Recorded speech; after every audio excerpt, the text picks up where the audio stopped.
Hey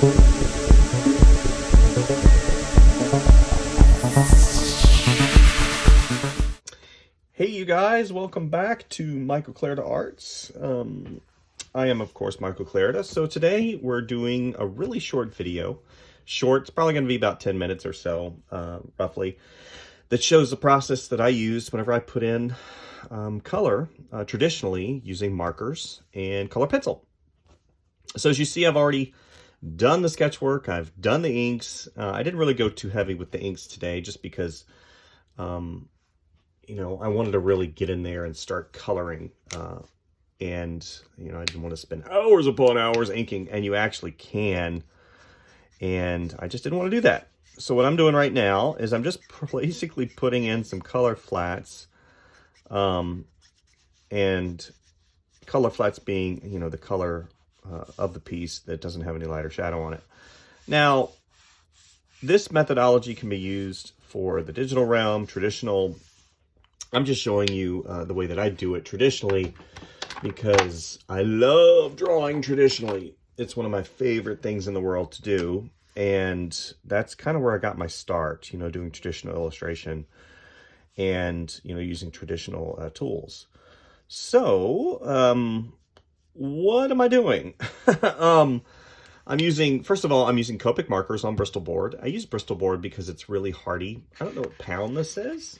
It's probably like 120 pound paper, maybe a little bit more, 160 pound.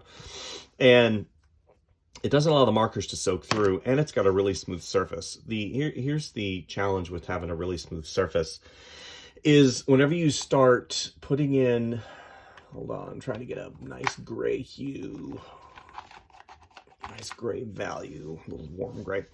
The challenge with putting color pencils on a Bristol board is Bristol's really tight. It doesn't have a lot of tooth to it. So whenever you go to put the wax based color pencil, such as a Prismacolor, you know, something similar to this, then you're going to have issues you're going to have issues putting some of that wax material into that tight tooth. And what'll happen is it'll start building up and building up and building up.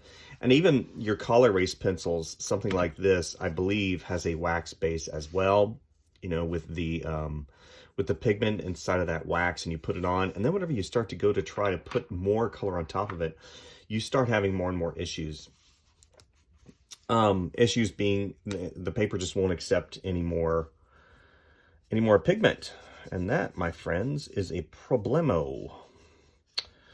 So, markers. Why do I use markers? I love markers. For those of you who have frequented my channel, you know that markers and me are kind of like best friends.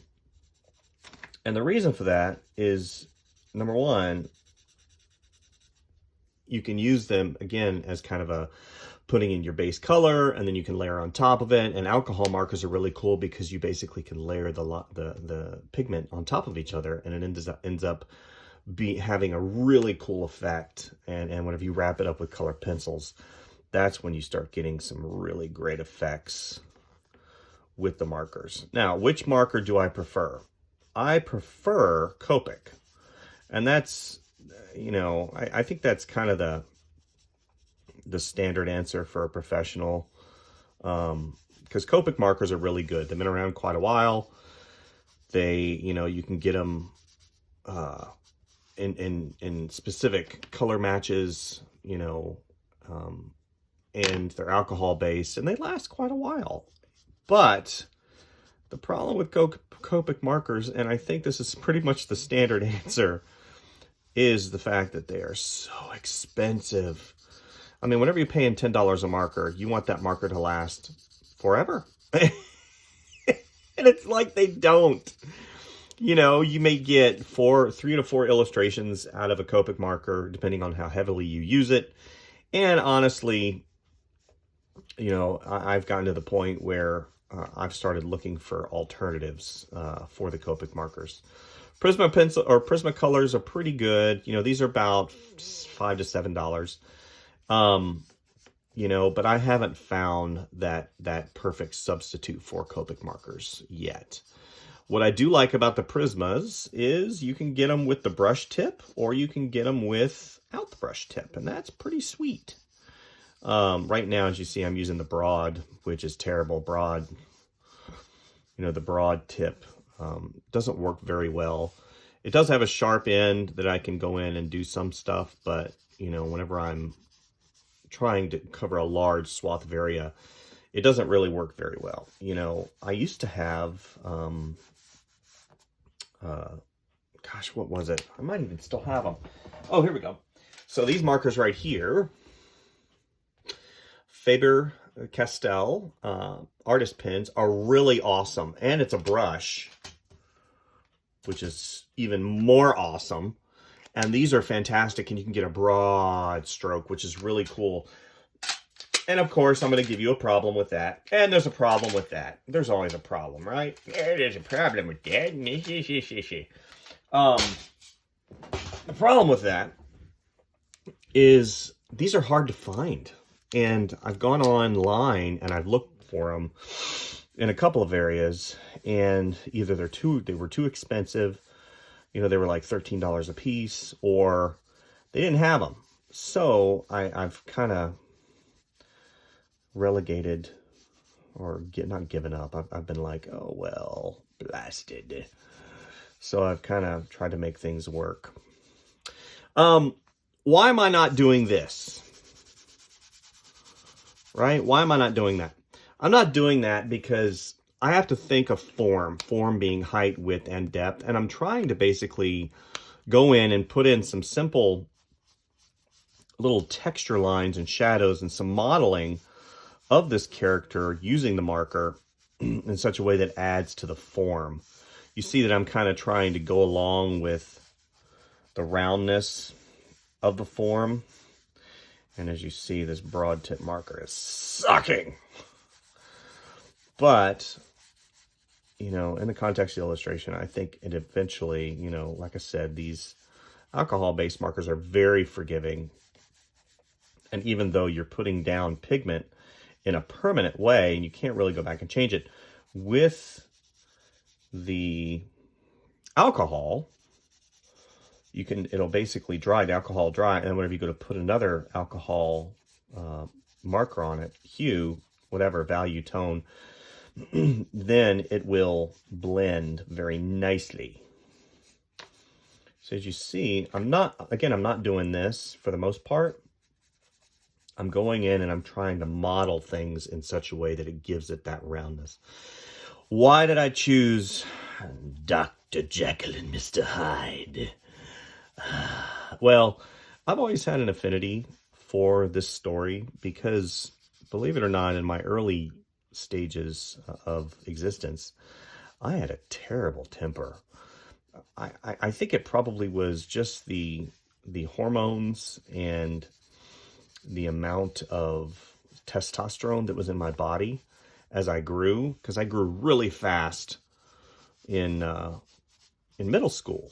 You know, I shot up, you know, elementary school, middle school, and everybody thought, you know, you're going to be over 6 feet tall, maybe 6'5", because I matured very fast. And then, of course, whenever I stopped at 5'6.5", 5'7", and it didn't grow anymore, and I watched everybody else kind of shoot up past me, that was upsetting. But I still had a lot of testosterone in my body, and it was very hard for me to concentrate. And I probably had a super raging case of ADD, which was undiagnosed. You know, in combination with that, I have a small, you know, I'm afflicted with a little bit of autism, which is not very good because it doesn't allow me to concentrate. I see, you know, it's hard for me to do certain things. I can't be in large crowds. All these things really contributed to me latching onto certain stories. Make a long story short, let's see if this marker works.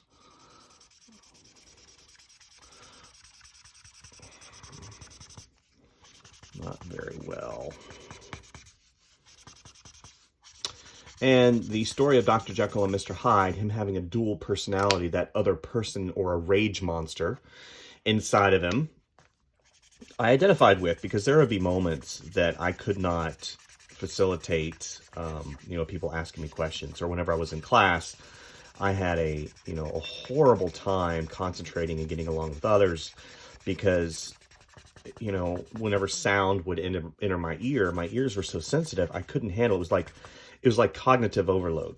You know, nowadays, it's so funny, as I get older, I still have all of that, except for the rage monster. I've got that under control. I don't really have a temper per se anymore. I do, but it's kind of underneath the surface, kind of like the Hulk. You know, where he said, "I'm angry all the time." You know, I'm not angry all the time.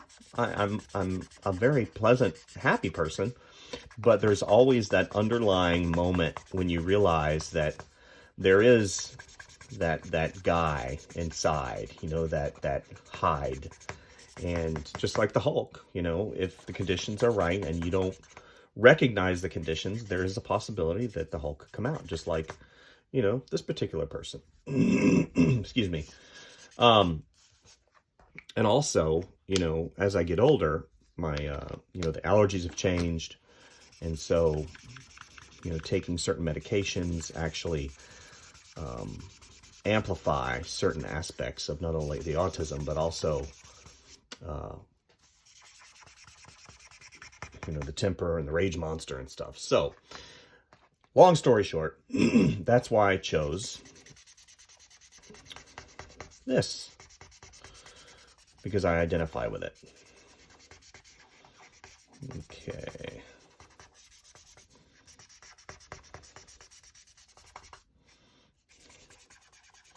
As you see, my marker is dying. This is what happens.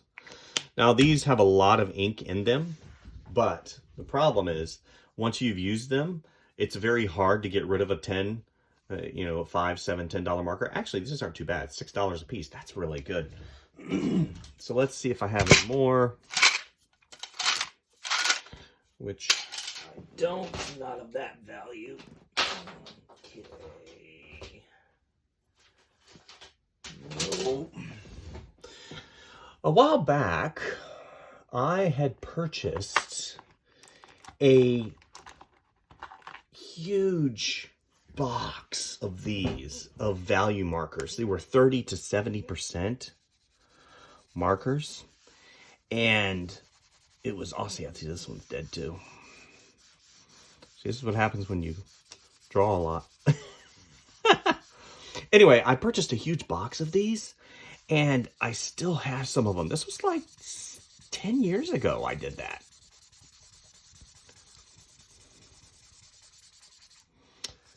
And I think I paid $50 for them. There's maybe 100 markers in there. They were probably just off the shelf, you know, takeoffs or whatever. That one's dead. Oh, they're dead. They're all dying. Yeah, this is part of, yeah, you can see the labeling. So this is what I'm going to do. I'm going to go ahead and I'm going to let you guys watch the time lapse. So you're not like, oh, come on, shut up, dude. You need to shut up. I'm going to kill you.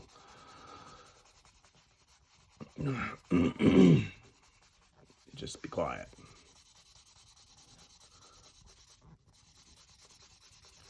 I'm going to let you guys watch the time lapse as I go in and I try to put in some of this local color.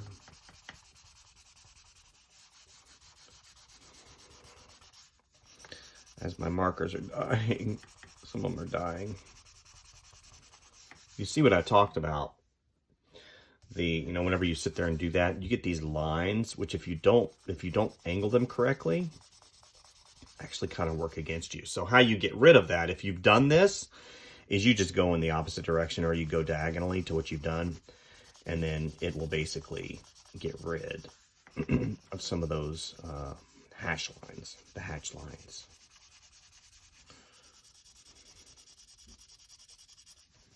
There we go. Alrighty, so that one's dead. Be like, dude, you're going through like $5 and $7 markers like so fast. And I'm like, yeah, I know. Well, if they're no good, I mean, you can refill them, but I don't want to refill them.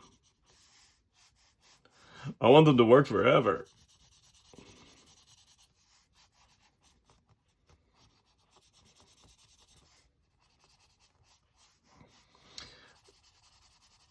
One of the things you can do, and I've already done this, is I've already taken a picture of the line work by itself. And if you are a digital artist, obviously you know what I'm going to say. You can take that to the digital environment and you can do it that way, which I've done on this channel. Or you can take the drawing, and this can be kind of your preliminary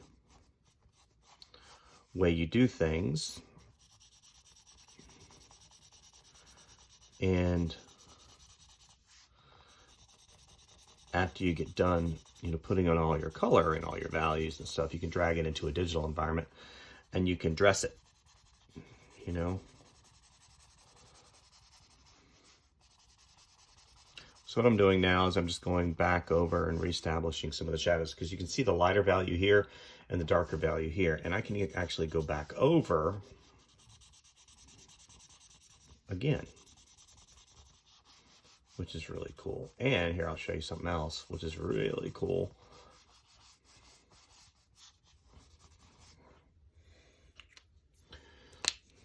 Okay, this one's not dead. Is, let's say, now this is, I kind of did it in reverse, because typically you want to put the color down first, because if you put the value down first and then you put the color on top of it, what's going to inadvertently happen is you're going to get a tainted tip. And you can see I've got tainted tip. It's kind of like a fun name for a band, you know. In my college days, we were called Tainted Tip. What kind of music did you sing, Mike? The cool kind. What were you known for? We were known for our shenanigans. My wife says, Mike, don't laugh at your own jokes. I'm like, I will do what I want. Because I am tainted tip. Anyway, that joke has run its course. So that's what's happening. And you see, in short order, you can get a really cool effect. And watch. So I put my values in.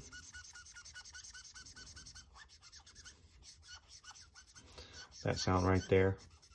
Me no like it. Okay, so you can see I've got, it's not really contrasted too much, so I'm going to go ahead and put this to the side, and then we're going to grab our handy dandy, no Copic, no, where are those other markers I had? Oh, here we go. So I picked up these markers from the $5 store. The $5 store. And I paid $5 for them. For all of them.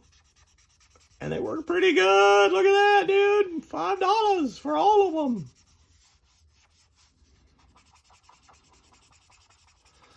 And you can go in and you just keep layering and layering and layering. So you can understand and see where this is headed. So I'm going to go ahead and put you guys on time lapse, let you watch the process of me putting in some of the values and some of the color, and then we'll come back and we'll talk a little bit more.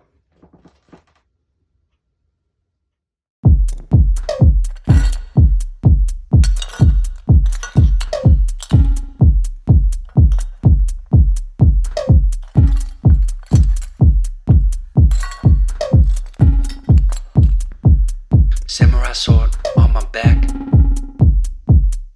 You don't know how to act. Maybe you should relax. Maybe you should relapse. Just kidding.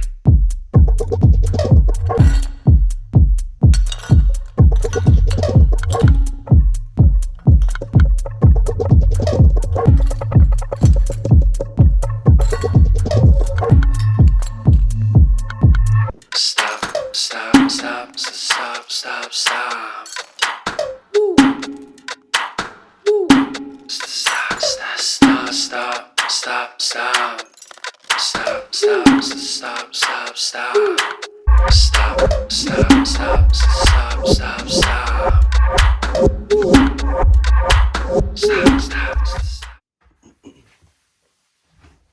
Okay, so I put in just basic color here and there, color flats. Now I'm going to go in and I'm going to start putting in some of the shadowing. You know, obviously, working on white paper is not ideal. And the reason for this is because now I have to push the darkest to the darks. I have to push the midground to the midground, and it's constantly working against you. I'm going to show you an example. I like to use toned paper. Toned paper, which is what this illustration was done on, is very good because it gives you that mid-ground, right? You don't have to worry about pushing that that mid-ground value and having it fight against you the whole time. Let me see if I have any other illustrations in here.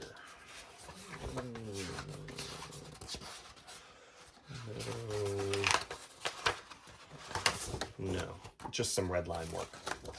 So that being said, we're going to talk for a few minutes, and then I'll put you on a just a really quick, short value time lapse. Shadowing. So what do I use for shadowing? Well, you can use a couple things. Cool gray. The cool grays are nice because, again, that cool gives a connotation of cool light. You know, you have warm light and then you have cool light. So this being indoors, possibly by candlelight, possibly by window light, possibly by whatever, I can go in and start putting in my shadows. This one's actually a little bit too dark. So I'm going to put that to the side. A lot of my grays are completely blasted through because I use them so much, right? Okay, let's see what I got here. Okay, we got 60% cool gray. Again, I got my little area over here that I can utilize to test. So now, when doing shadowing, you have to determine light source. So I've determined probably upper right-hand side. So he's going to have a cast shadow here. There's going to be a shadow underneath the table. It's going to be darker over here. You're going to have all these shadows that help define the form a little bit better. Now, depending on the markers that you use, you know, obviously I'm using what I have. It's not completely ideal, basically because now I have to work with a broad marker, and I'm not really keen on, you know, using a broad marker, but it is what it is, and I'm gonna have to kind of do with what I got. You know, not everybody can go out and spend $400 or $500 on a complete brand new set of Copic markers, which I cannot. And two, don't think that this, you know, if this doesn't turn out quite the way that I want it to, don't think that it's a failure. Be like, man, that illustration was complete garbage. No, what it basically comes down to is not only your level of understanding of how the medium works, but also your understanding that you're still learning, and that's important, right? You know, again, these alcohol markers are very forgiving because I can go in and put in a lot of value, and then what happens is it'll dry lighter than when you first put it down. And that just has to do, again, with the wetness. I didn't say this. I keep saying that again. That has to do with the wetness of the marker. See that cool on top of this warm color really gives it just that dank kind of sense of, you know, where they're at. An environmental condition, right? So then you have to think, if the light's up here, right-hand side, coming down, you know, his hat's going to have a lot of shadowing on it. So really, I can just start putting in these values using this gray, this cool gray. Go over on this side a little bit. Okay. And go ahead and do this right here. Kind of shadow this underneath the nose. That cast shadow here. And again, how it hits here, it hits here, it hits here, it's hit here. It's going to hit the top part of his cheek area, and it comes down. I'm going to shade that. His hand, this side of the bottle, this side of the bottle, down. Now we're getting into some of the glass. And there's multiple textures in here. So I have wood texture, I have glass texture, I have fabric texture, I have skin texture. And the more and more that I go in, it just depends on my level of desire to make, you know, the light realistic, making it how I want it. That just depends on how far I want to push it. I think it was Jake Parker. So let's, here, that shadow's huge. He is a huge creature. Okay, so we're gonna have, that arm's gonna come around. Right, it's gonna come down. Okay. Jake Parker said something very influential in my life. Jake Parker's a fantastic artist, the purveyor, inventor of Inktober.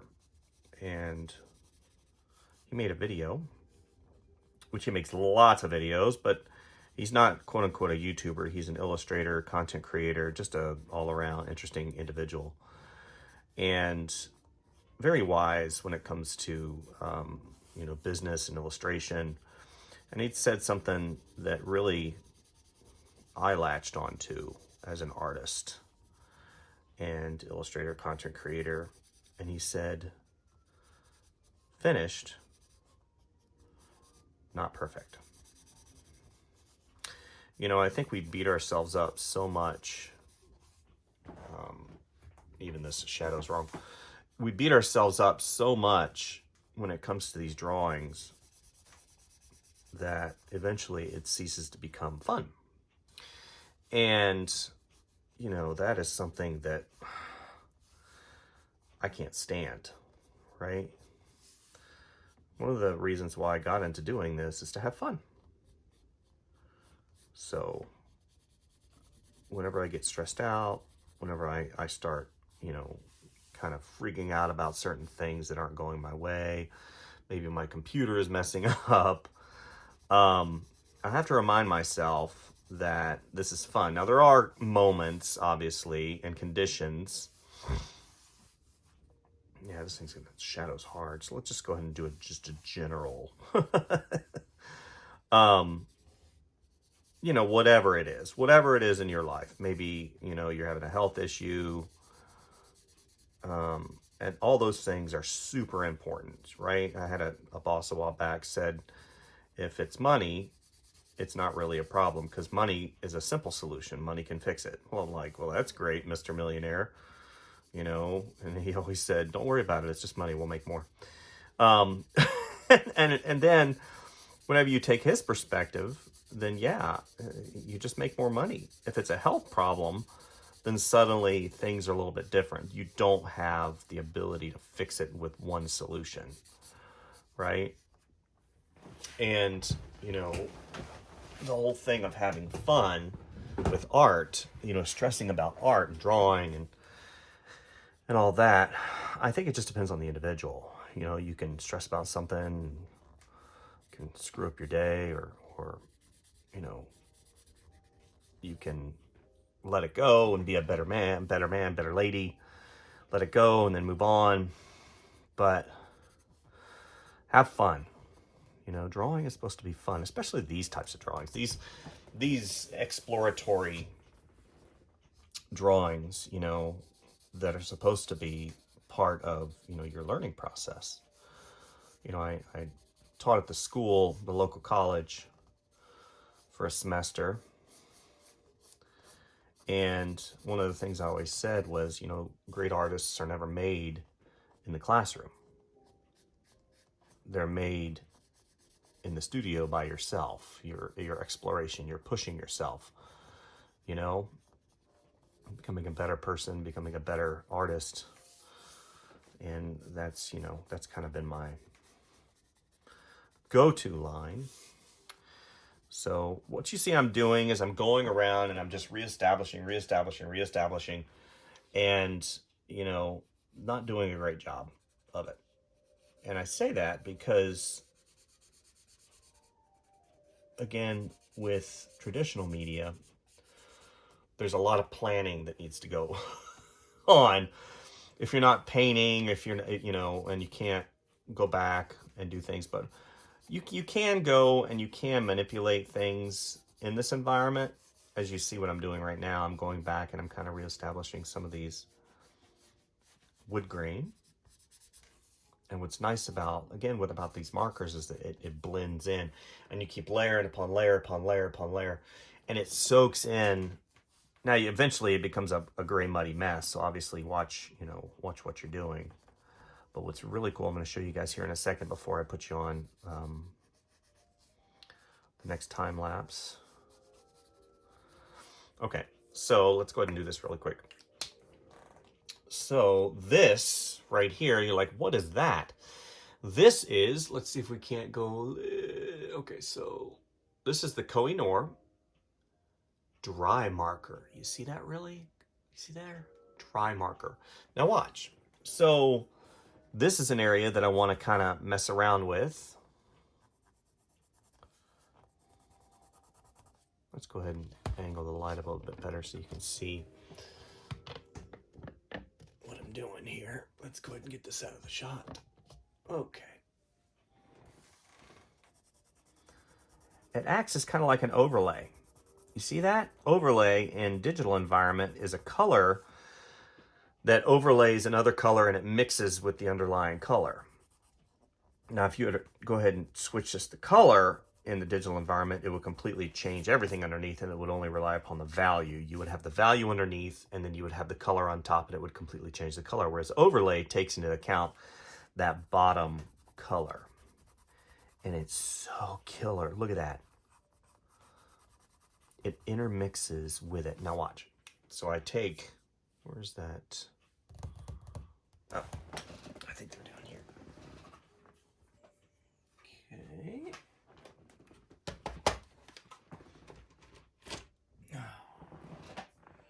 Where did you go? There you are. Okay, so now this is a cool gray.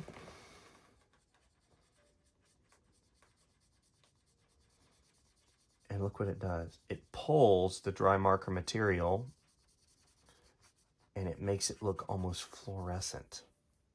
It's really a cool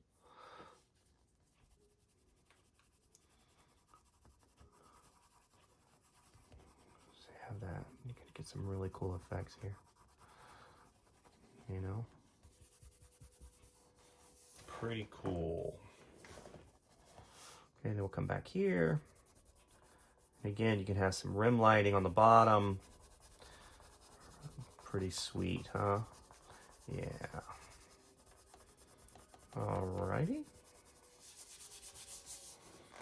So now what I'll do is I'll go and put you guys on time lapse. I'll put in some of the shadowing. I'll push and pull some of those values, and we'll do a final wrap up very soon. Enjoy.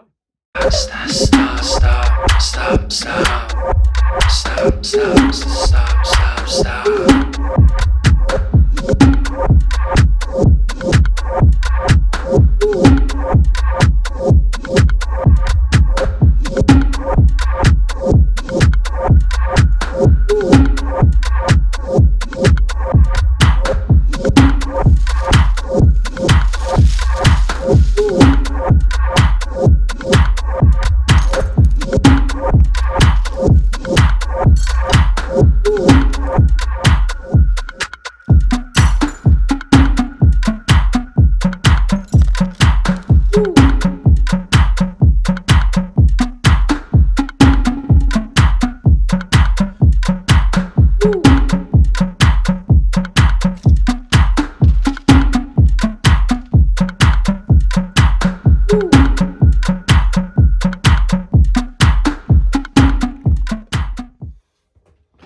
Okay, so this is the final wrap up.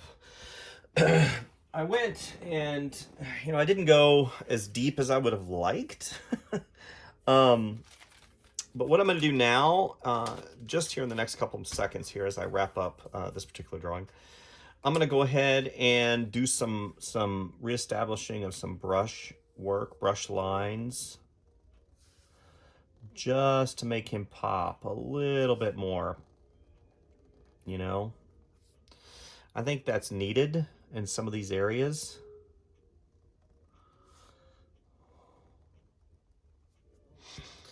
Right? So I need to find my fave. Where is my fave marker? You always have that one favorite marker. At least I do. I don't know about you. I always have just one. Actually, I have more than one. I do like this one a lot.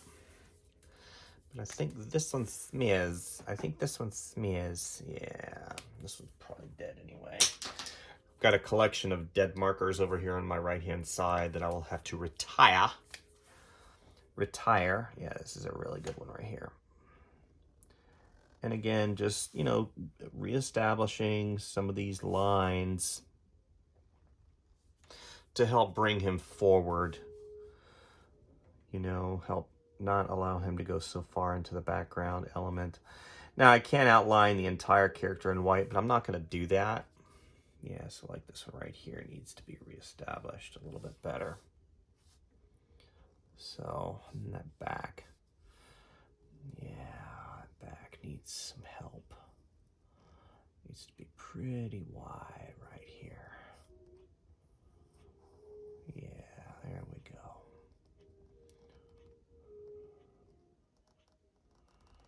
Yeah, there we go. And what would I do with this illustration? Nothing. This is just a fun exploration illustration. I do this a lot. I work on multiple illustrations at once. Number one, because I have a pretty bad case of ADD. And for me to sit down and do one thing at once, it just doesn't work. When I worked in the studio environment for years and years, I would always work on like 3 projects at once. And I would go back and forth, I'd go back and forth throughout the day. And then, depend. Now, if there's a deadline, obviously I take care of the deadline. But this helps me balance my concentration because I get really bored doing one thing all day long. Apparel, whenever I worked in apparel, that's really cool because I always had different things to work on. And I would always constantly be switching from style to style to style because we had so many clients. And also at the agency, working at the agency, I had to do logos one day, then I had to do character design the next day, then I had to do package design the next day, then I had, and even I had specialty projects, I had to work on graphics for helicopters, I had to do car wraps, all these things that you would think would be farmed out, but in actuality, I was able to do them because, developing, remember we talked about that in other videos, I've talked about that artistic tool belt and adding skill sets to it. And that's basically what I did throughout my entire career. So this is pretty much where I wanted to land with this. I didn't want to go too much further. Obviously, I could take a picture of it. I could drag it into Procreate. I could drag it into Photoshop. I could do so much more with this with different lighting techniques. But I just wanted to show you kind of my take on how I use markers to create traditional illustration work. This one probably was a little bit too big. Sizing wise, in my opinion, I typically like to keep them a little bit smaller for marker work. But overall, I'm pretty happy with it. So that's it for today. Hopefully you guys like what you see. Please like and subscribe and share. Trying to grow the channel as always. I've done so many videos and you know, having the subscriber base I do, I'm very fortunate and thankful for every subscriber I have. Not everybody watches the videos. You subscribe and then you don't watch the videos. I'm not really sure how that works. So, man, if everybody watched the videos that subscribed, you know, we'd be able to grow the channel super fast. But I'm very happy with where I'm at, and I'm very thankful for everybody that has landed on my channel. Lots going on, lots happening.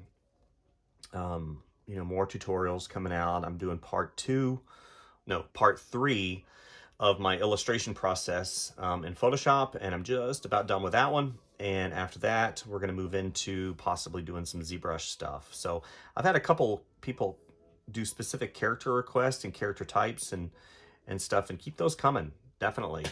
So that's it for today, guys. Thanks, and we'll see you next time. Bye.